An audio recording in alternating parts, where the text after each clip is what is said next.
Google just put an app on your phone without telling you, and it can secretly check things you didn't even think could be seen. Chances are, it's already on your phone watching silently. Most people have no clue this app exists. Google announced it months ago, but only now are users noticing it appeared silently. No alert, no message, just suddenly there. So, is your phone hacked? Not at all. This is Google, not a hacker. But installing it this way, it's definitely questionable. The app scans photos to block unsafe or unwanted images before they appear. Think of it as a filter warning you about explicit content. Everything happens locally, so nothing is uploaded, but not everyone is okay with that. Open the Play Store and tap your profile picture in the top right.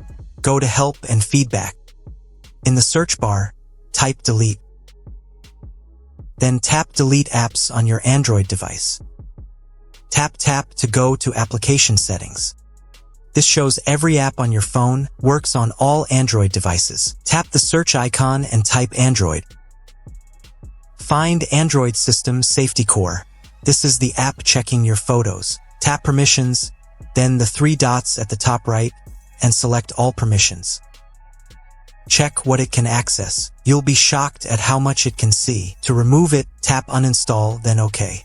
Done. The app's purpose isn't harmful, but installing it without asking was wrong. Shockingly, millions of Android phones might already have it installed, and you might be one of them. Keep an eye out. Google may try to reinstall it later, so check your phone occasionally. Have you spotted this app on your device? Share your experience in the comments. And if this guide helped, hit like and subscribe.